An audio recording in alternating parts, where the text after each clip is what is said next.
ጓደኛ ከናንተ ጋር የሚቆየው ለጥቂት ጊዜ ነው። የናንተ ጤንነት እንኳን ከናንተ ጋር የሚቆየው መቃብር እስክትገቡ ነው። ለጥቂት ጊዜ ነው። በዚህኛውም ዓለም በሚቀጥለውም ዓለም ለዘላለም የማይለየን መድኃኔዓለም ነው። እርሱን ነው መደገፍ ያለብን። እርሱን ነው መጠየቅ ያለብን። ለእርሱ ነው መገዛት ያለብን። ለእርሱ ነው መታዘዝ ያለብን። ሁል ጊዜ መከራ ቢመጣ፣ ፈተና ቢመጣ፣ ስቃይ ቢመጣ፣ ሐዘን ቢመጣ፣ ከሰማይ በታች የትኛውም ነገር በሕይወታችን ቢያጋጥመን ቶሎ ብለን ማስተዋል የሚገባን እግዚአብሔር ከኔ ጋር ነው፣ አልፈዋለሁ። ማን ከኔ ጋር ነው? መድኃኔዓለም ከኔ ጋር ነው፣ እሻገራለሁ። አማኑኤል ከኔ ጋር ነው፣ ድል አደርገዋለሁ ብለን ነው ማመን የሚገባን። ችግሩ ግን እኛ ሕይወት ውስጥ የሆነች ነገር ስትመጣ ያለንን ነው ቅድሚያ ምን ሰጠው። ገንዘብ ያለው ሰው በገንዘቡ የሚያሸንፍ ይመስለዋል። ስልጣን ያለው በስልጣኑ የሚሻገር ይመስለዋል። ዘመድ ያለው በዘመዱ የሚያልፈው ይመስለዋል። ገንዘብም ስልጣንም ዕውቀትም ብልሃትም ጉልበትም ኃይልም አላፊ ጠፊ ነው። ለዘላለም የሚያሻግር ማን ብቻ ነው? ክብርና ምስጋና ለስሙ ይሁን። አመስግኑት እግዚአብሔርን። ሕይወት በመካከላቸው ሳለ ስለ ሞት ይጨነቁ ነበር።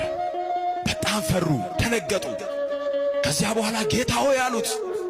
ጌታ ሆይ፣ ያው ቀኑን ሙሉ እየሰበከ ነው የዋለው፣ ቀኑን ሙሉ እያስተማረ ነው የዋለው። ደክሞታል፣ አንቀላፋ፣ ተኛ። ከዚያ በኋላ መጡና ጌታ ሆይ ስንጠፋ አይገድህምን? ልንሞት ነው፣ ልንጠፋ ነው። ውሃ ወደ ታንኳይቱ ሊገባ ነው። እባክህን አድነን፣ በሞትና በሕይወት መካከል ያለነው ታደገን አሉት። መለመናቸውም አንድ ነገር ነው። እየሰማችሁ ነው አይደለ? እስኪ እንለምነው እግዚአብሔርን። አሁን መረዳት ያቃተን ትልቁ ነገር እግዚአብሔር አባታችን ነው። እግዚአብሔር ምናችን ነው? እንደ አባትነቱ ያደርግልናል። እንጠይቅኛል። ስለ ጸሎት ባስተማረበት ክፍል የቅዱስ ማቴዎስ ወንጌል ምዕራፍ 7 ላይ ጌታችን ኢየሱስ ክርስቶስ ቀድሞ ካስተማረ በኋላ ለምኑ ይሰጣችሁማል፣ ፈልጉ ታገኙማላችሁ፣ መዝጊያንም አንኳኩ ይከፈትላችሁማል እያለ እያስተማረ ቆየና ከዚያ በምሳሌ ደግሞ ነገራቸው።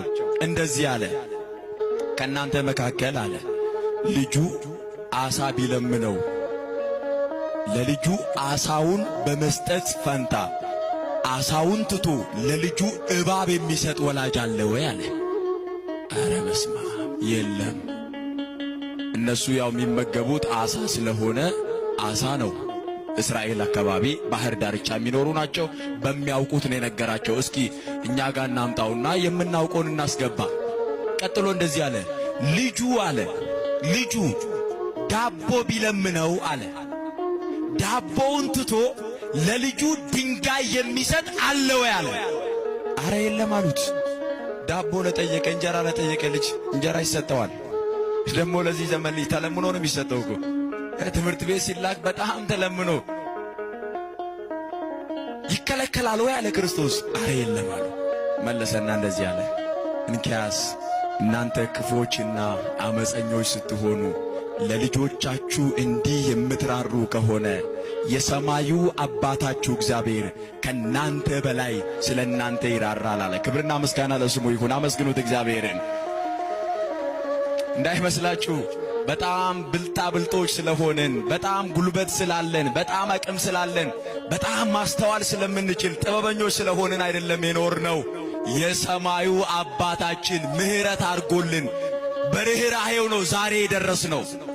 ስለዚህ እናንተ ለልጆቻችሁ እንዲህ የምትራሩ ከሆነ አለ ለልጆቻችሁ የምትጨነቁ የምታስቡ ከሆነ ያውም አመፀኞች ሆናችሁ፣ ያውም ኃጢአተኞች ሆናችሁ፣ ያውም ክፋት ሞልቶባችሁ፣ ነገር ግን ለልጆቻችሁ የምትራሩ ከሆነ የሰማዩ አባታችሁ ከናንተ በላይ ስለ እናንተ ያስባል፣ ደግሞም ይራራላችሁ።